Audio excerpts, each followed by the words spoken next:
तो क्योंकि क्या होता है, जब हम सारे जीवन में किसी ना किसी भी लाइफ में रूप में कोई एंजाइटी, कोई डिप्रेशन, कोई मूड डिसऑर्डर या कोई इमोशनल ब्रेकडाउन हम देखते हैं, तो क्या होता है कि हमारे अंदर या हमारे जो भी नियर डियर जो भी हैं या फ्रेंड्स फैमिली कुछ भी, तो वहां पर हमको लगता है, तो हमको ऐसे जब ये चीजें मिलने देखने मिलती हैं, तो हमको लगता है कि बीमारी है ना? हम साइकोलॉजिस्ट के पास जाएंगे, और लोग जाने से बहुत उसको हेजिटेट करते हैं, नहीं जाते हैं, अवॉइड करना चाहते हैं। और वो जो सारे उनके लिए मेडिसिन दिए जाते हैं, तो वो रेडी भी नहीं होते हैं लेने के लिए। तो लेकिन यदि हम देखें कि ये जो ऐसा हमारे सामने प्रॉब्लम आती है, तो वो एक प्रॉब्लम प्रॉब्लम नहीं, एक सोल का एक सेक्रेड लेसन भी हो सकता है। तो यहाँ पर तो हम यही देख रहे हैं, हर चैप्टर को एक सोल लेसन के रूप में यहाँ पर रॉब ने बहुत अच्छे से समझाया है। तो जिस सोल की कहानी इस चैप्टर में रॉब ने लिखी है, उनका नाम है मिकेला। मैं एक स्टोरी के थ्रू ही आप लोगों को हर चैप्टर को समझा रही हूँ, बट यहाँ पर थोड़ा कुछ और भी उन्होंने इस चैप्टर में एक्सप्लेन किया है, जिसको फिर अगेन अपने जो भी हम वर्डिंग्स हैं, अपनी अंडरस्टैंडिंग के हिसाब से हम समझेंगे। तो जो मिकेला नाम की एक फीमेल हैं, वो ये बता रहे हैं कि वो बचपन से एक मेंटल इलनेस से जूझ रही थी, और सीवियर उनको मूड स्विंग्स हो रहे थे, आइसोलेशन था, और इतना इतना कि उनको सुसाइडल थॉट्स भी आते थे। और एक समय ऐसा आता है कि जब वो अपनी लाइफ को ही खत्म करना चाह रही हैं, जब उनको ऐसे थॉट्स आ रहे हैं। तो अब यहाँ पर एक क्वेश्चन कि क्या ये जो मेंटल इलनेस है, वो भी एक सोल का प्लान हो सकता है क्या? अब हम तो इस बुक का स्वाध्याय कर रहे हैं, हमको समझ में आ चुका है कि हर चैप्टर सोल प्लानिंग का ही कोई ना कोई पार्ट है। लेकिन जो लोग फर्स्ट टाइम इसको सुनेंगे या जिनसे हम बात करेंगे, तो वो लोग रेडी नहीं होंगे ना। वो लोग बोलेंगे कि अरे वाह जी वाह, हम लोग थोड़ी ना ऐसा मेंटल इलनेस, ये सारा जो भी इतनी सारी बीमारियां, हैवी हैवी वर्ड्स हैं, ये हम अपने लिए लिख कर लाएंगे, कोई सोल ऐसा क्यों। लेकिन ना जो इसमें एक आगे आएगा हमारा चैप्टर, सुसाइड जो है ना, वो कोई सोल का प्लान नहीं होता। वो एक बियॉन्ड थोड़ा जाके वो सोल्स करती हैं। तो यहाँ पर बस ये है कि इस प्रकार की जो भी बीमारियां हम बोल रहे हैं, एक सोल, यस, वो सोल प्लान का एक पार्ट होती है। तो अब हमेशा मोस्टली हम लोग सोचते हैं ना कि अरे कुछ गलत हुआ है, या कुछ हमारे हिसाब से गलत है ना, हम हमारे लिए अच्छा नहीं लग रहा, तो हम सोचते हैं मेरे साथ ऐसा क्यों हुआ, है ना? तो वो क्वेश्चन मार्क जो होता है, उसको ही आज हम एक डिफरेंट गहराई से और सच्चाई के साथ में हम उसको देखेंगे मास्टर्स। क्योंकि हमने देखा है कि हर सोल अपने जन्म से पहले एक एक प्लान बनाती है, जिसको ही हम सोल कॉन्ट्रैक्ट कहते हैं, राइट? और उस कॉन्ट्रैक्ट में वो एक ऐसा प्लानिंग करती है कि उसका कुछ कुछ ऐसे डिफिकल्ट एक्सपीरियंसेस भी वो ले लेती है, ऐसे उस कॉन्ट्रैक्ट में प्लान करती है, और उसके बाद उसका ब्लूप्रिंट बनाकर उसको साइन करके वो नीचे आ जाती है सोल।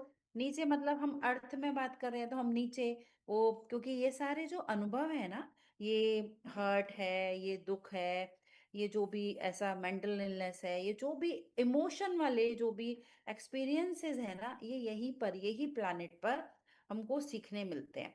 इसलिए वैसे तो बहुत सारे प्लैनेट हैं, लेकिन अर्थ पर ही हम इन इमोशंस को सीख पाते हैं, एक्सपीरियंस कर पाते हैं, और इनके जो लेसन्स हैं ना, वो हम जान पाते हैं। इसलिए अर्थ को सबसे टफेस्ट प्लैनेट बताया गया है। बाकी के जो प्लैनेट्स हैं ना, हमको जैसे लगता है बड़ा फैसिनेटेड सब, वो आर्क्टूरियन, वो सीरियन, वो लुमेरियन, राइट, वो सारा, वो एंड्रोमेट्रियन, वो सारे वहाँ के बीइंग हैं, और उनके वो प्लैनेट हैं। जैसे हम अर्थ पे रहते हैं, तो हम ह्यूमन हैं। सो इमोशन वाली जो बात है, वो सिर्फ यही प्लैनेट पर है, क्योंकि यहाँ पर हमारा ये ह्यूमन बॉडी है, और हम सारी चीज़ें अपने वो माइंड के थ्रू वो प्रोसेस करते हैं और फिर वो हम अपने बिहेवियर में लेकर आते हैं और उनको फ़ील करते हैं, सुख-दुःख ये सारा हेट्रेड, लव सारा सब कुछ जो भी हमारे एक्सपीरियंस हो रहे हैं। बाकी किसी डायमेंशंस में ये सब नहीं होता, क्योंकि वहाँ पर वो लोग इन सब से बियॉन्ड हैं, लाइट बॉडी में होते हैं। तो अब उसको सीखने के लिए, एक्सपीरियंस करने के लिए आ जाते हैं हम यहाँ पर। और ऐसे ही एक्सपीरियंस में एक एक्सपीरियंस है मेंटल इलनेस। तो जो जो मिकेला एक यंग गर्ल है जिसे इंटेंस डिप्रेशन, सीवियर डिप्रेशन जिसको बोलते हैं, और इतना ज्यादा कि वो सुसाइडल थॉट्स आ रहे हैं उसको। तो वो पूछती है, खुद को बोलती है कि मैं नहीं जीना ही नहीं चाहती हूँ, तो फिर मुझे इस धरती पर क्यों भेजा है? अपने आप से पूछ रही है वो, मैं क्यों आई हूँ यहाँ पर? जब मेरे को जीना ही नहीं है, मैं ऐसे-ऐसे थॉट्स आ रहे हैं, मैं ऐसा-ऐसा कर रही हूँ, तो क्या? तो ये सारा अपने इस आंसर को खुद क्वेश्चन कर रही है, खुद ही आंसर देने के लिए, लेने के लिए वो एक चैनलिंग सेशन के थ्रू पूरा गो थ्रू करती है, वहां जाती है, चैनल सेशन लेती है। वही जैसे रॉब ने हर स्टोरी को बताया है, हर जो भी यहाँ पर स्टोरी में उसका एक किरदार है, तब उसको पता चलता है कि ये सब रैंडम नहीं था, उसकी सोल ने ही चुना था।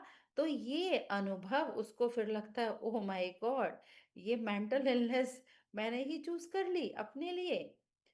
क्योंकि देखिए, हम रियलिटी की बात करें ना मास्टर्स, तो अब आज हम अब तो ये जब वो बुक लिखी है तब उस समय रॉब ने लिखा है, तब से लेके आज तक हमारे दुनिया में हर 3 में से 1 व्यक्ति अपने जीवन में कभी ना कभी कुछ इमोशनल स्ट्रगल से गुजरता है। एक डीप ट्रॉमा होता है ना? कभी ना कभी हुआ होता है लाइफ में।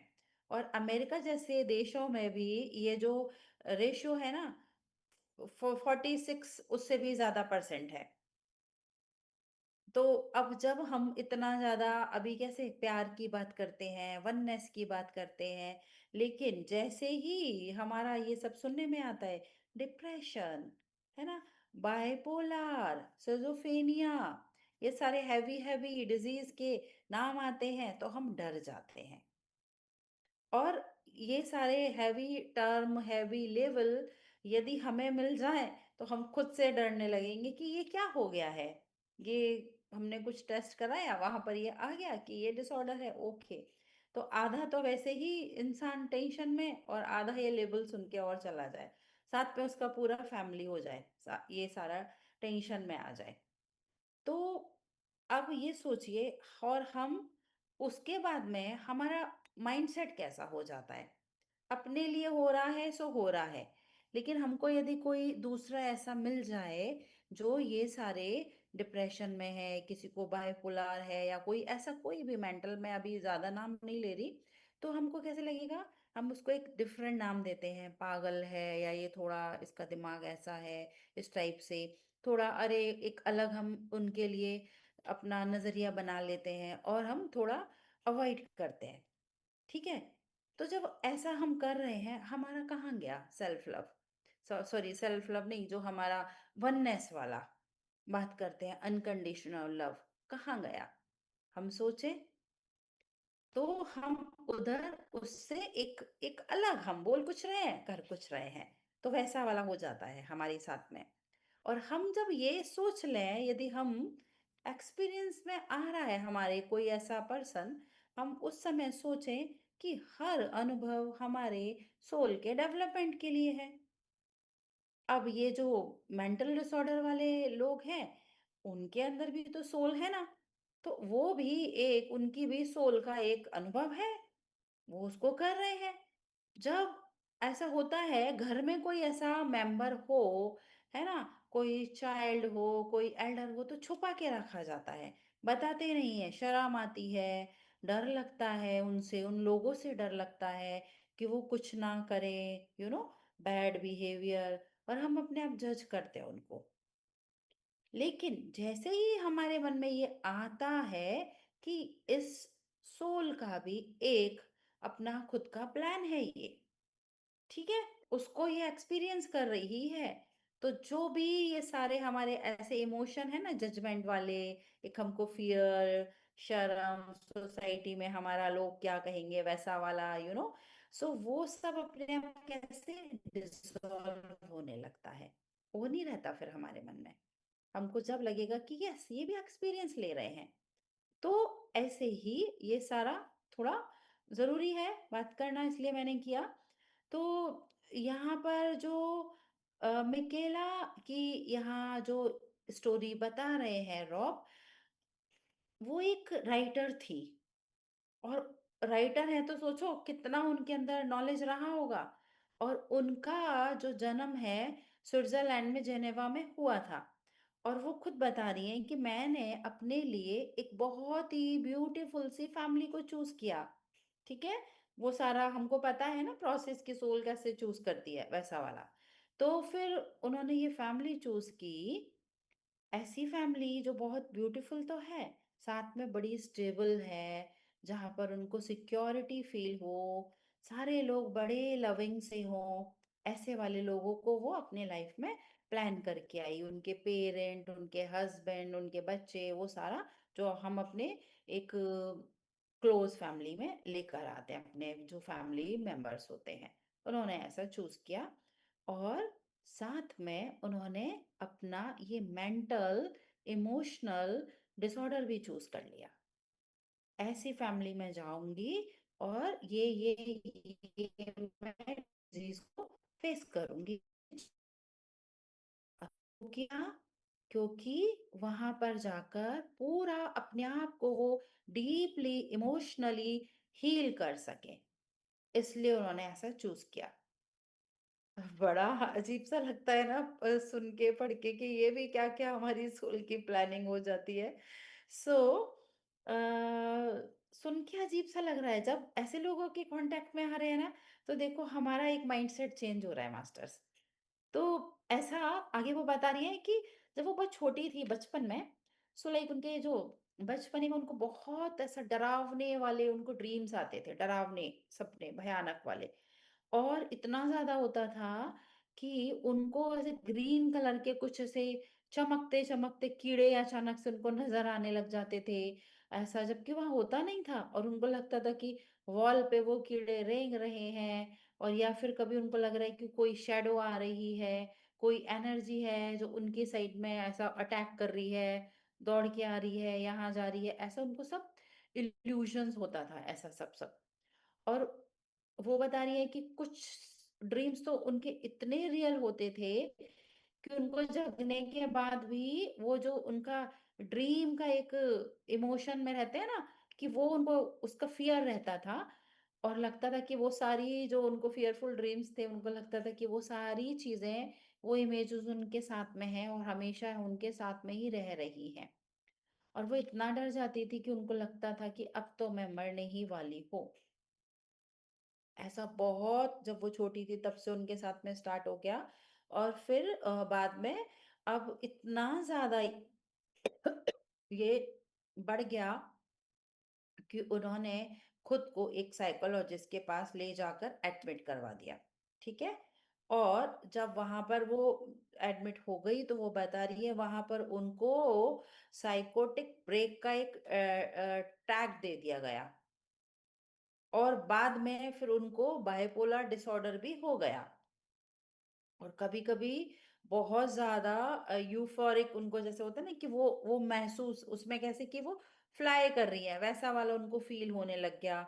और कभी इतना डिप्रेशन गहरा हो गया कि वो हफ़्ते-हफ़्ते बेड से नहीं उठ पा रही थी। इनकी इतनी ज़्यादा हालत ख़राब हो गई। और उनको इतने हेवी-हेवी एंटी डिप्रेसेंट जो भी मेडिसिन्स होते हैं वो दिए गए। लेकिन उससे क्या हुआ, जो उनका प्रॉब्लम वो कम होना चाहिए, वो तो और हाई होता चला जा रहा था। और इतना सीवियर डिप्रेशन हो गया एक दिन उनको कि उस स्टेट में उन्होंने अपने आप को बंद कर लिया एक रूम में और सुसाइड करने के लिए पूरा उन्होंने अपना प्लान कर लिया। और इस चक्कर से वो बोल रही है मेरे बचपन में मेरे साथ ये सब होता था। मैंने स्कूल में कभी किसी से फ्रेंडशिप नहीं की, क्योंकि वो स्कूल से सीधा घर आती थी और वो सब उनके साथ जो चलता था, ऐसा। और एक बार वो बता रही हैं इतना ज़्यादा, मतलब उनको ये था, बस कोई फ्रेंड नहीं है, कहीं नहीं जा रही हैं, घर आ रही हैं, स्कूल घर। स्कूल का जो ट्रिप होता है ना, वहाँ जाने से भी उन्होंने एक बार डिनाई कर दिया, मना कर दिया कि मैं नहीं जाऊँगी, क्योंकि अगर वहाँ ट्रिप में रात में उनको वो ऐसा फ़ियर वाला वो ड्रीम आ गया, फ़ियरफुल, तो मैं क्या करूँगी? क्योंकि इतना ज़्यादा शॉक्ड थी कि वो घर से बाहर नहीं जाना चाहती थी। डिप्रेशन में उनको जो भी ऐसा ऑब्सेसिव बिहेवियर्स होते हैं ना, जो कंपल्सिव करते बिहेव करते हैं, जैसे कि बार बार चेक कर रहे हैं लॉक को, बार बार बंद करते हैं, चेक करते हैं कि बंद हो गया कि नहीं, जैसे गैस में कुछ रख दिया तो वो स्टोव को चेक कर रहे हैं, ऑफ ऑफ कर दिया है ना, एक ही काम को बार बार चेक करते रहते हैं। तो वो बोल रही है कि ऐसा ऐसा मैं करने स्टार्ट कर दिया मैंने, लेकिन फिर भी मैं मुझे समझ में आ रहा है, मैं रोक नहीं पा रही हूँ अपने आप को। और उनको अब तो क्या होने लग गया, अपने दूसरे जन्मों की उनको जैसे एक ग्लिम्स आने लग गए। और फिर उन्होंने उसके लिए और हैवी मेडिसिन ली। इतनी मेडिसिन ले के उनका पूरा बॉडी जैसे नम हो गया। बॉडी ने काम करना बंद कर दिया, मीनिंग उनकी इमोशंस तो पूरे जैसे फ्रीज हो गए हैं।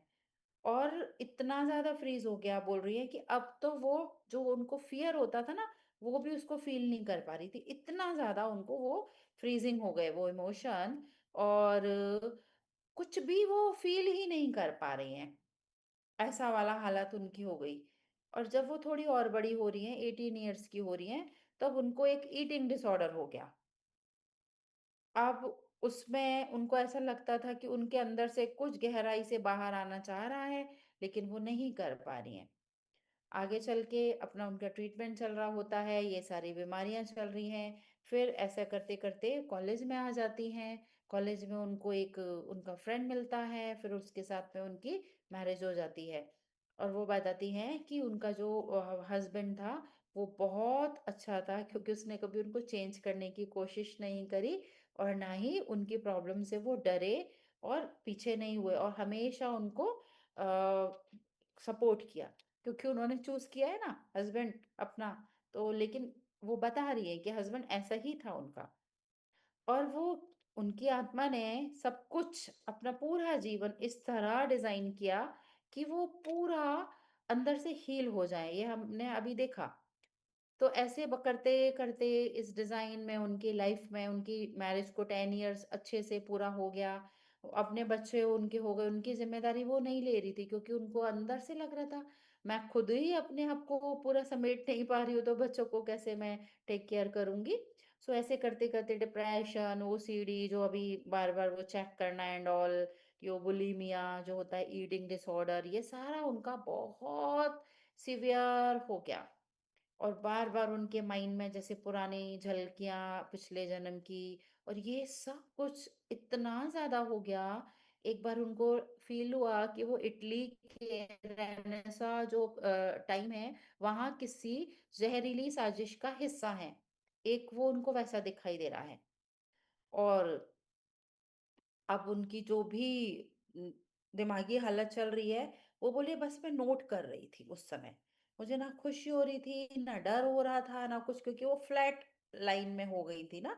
तो नोट करते जा रही हैं कि उनके दिमाग में क्या-क्या घूम रहा है, पर कुछ फ़ील नहीं हो रहा, और नोट कर रही हैं वो। ठीक है? उसके बाद अब उनकी जो हीलिंग जर्नी है, वो शाल चालू होती है जब उन्होंने अपनी एक थेरेपी लेना स्टार्ट किया। फोकसिंग मॉडलिटी को उन्होंने अपनाया।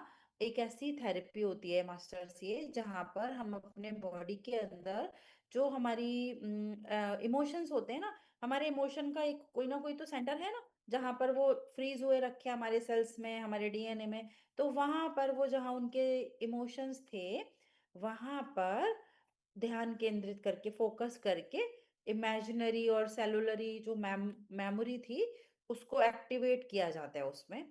उसके साथ में उनके इमोशंस को हील किया। तो जब ऐसा होता था, तो उनका बॉडी के अंदर वो जो उनके इमोशंस थे, वो थोड़े ट्रिगर होते थे। और वो बता रही है जब वो ऐसा हो रहा था, उनके माइंड में एक बार बहुत तेज दर्द हुआ, और उन्होंने महसूस किया कि कुछ बॉडी को फ़ील कर पा रही हूँ मैं अपना, जो फ्रीज़ हो गई थी। और फिर उनका ये हीलिंग सेशन चला, तो उनको थोड़ा जो पेन था वो उनका ठीक हुआ। उसके बाद और आगे अपने आप का हीलिंग उन्होंने स्टार्ट किया, जिसमें बायोडायनेमिक हीलिंग को उन्होंने अपनाया, जिसमें इलेक्ट्रोमैग्नेटिक एनर्जी के थ्रू हम करते हैं हीलिंग। काइंड ऑफ रेकी जैसा होता है, बट ये थोड़ा डिफरेंट है। तो हर बार जो बता रही हैं, मैंने इतने डिफरेंट डिफरेंट हीलिंग मॉडलिटीज को भी ले लिया, और उनको लगता था कि वो किसी और जीवन में है, कभी किसी टॉर्च चैम्बर में है। लेकिन हर बार वो अपनी कोई ऐसी स्टक्ड इमोशन को ना इस जीवन में रिलीज कर रही हैं, और वो जो पेन है ना, उनको वो उसको जैसे फ्लो होते देख पा रही थी, और उनको लग रहा था कि अब मैं हील हो रही हूँ। हाँ, तो उसके बाद उन्होंने क्या किया, अब हीलिंग चल रहा है उनका, और आगे अपने आप को चेक करने के लिए, अपना ठीक करने के लिए उन्होंने past life regression, visualisation, meditation, ये सब कुछ उन्होंने अपना करवाया। और फिर चैनलिंग जो है, उसके थ्रू उन्होंने अपनी हायर सेल्फ की जो उनके साथ में मेमोरीज थी, वो सब भी उन्होंने देखना स्टार्ट किया। लेकिन उसमें क्या हुआ, ये अचानक हुआ, उन्होंने प्लान नहीं किया। ये सारा हीलिंग तो वो प्लान करके गई हैं वो थेरेपिस्ट के पास। ये जो चैनलिंग उनकी हुई ना, एक दिन वो अपने फ्रेंड्स के साथ बैठी थी, और अचानक बैठे बैठे उन्होंने क्या किया, ट्रांस में चली गई वो, और वो चैनल उनकी शुरू हो गई। और उनको लगा कि वो खुद नहीं है, उनका कोई फ्यूचर सेल्फ बात कर रहा है, और या कोई हायर सेल्फ है उनका, इस टाइप से। तब उनको और अंदर से पूरा जैसे एक ट्रिगर हुआ, उनको समझ में आया कि जो इम्बैलेंस मेरे लाइफ में हो रहा है ना, वो हम खुद चूज कर रहे हैं, ताकि कुछ भी कॉन्शियसनेस जो भी हम हमारी है, उसके अंदर जो ये इम्बैलेंस है उसको हम बैलेंस कर सकें, और इसके थ्रू मेरी सोल इवोल्यूशन पे जा सकती है। मैं अपनी आत्मा को आगे उन्नति की रास्ते में ले जा सकती हूँ। ये उनको उस समय फील हुआ। जो है सबके लिए है, हमको तो पता है, सबको पता है, लेकिन क्या होता है, हम भूल जाते हैं जब सिचुएशंस ऐसे आती हैं तो।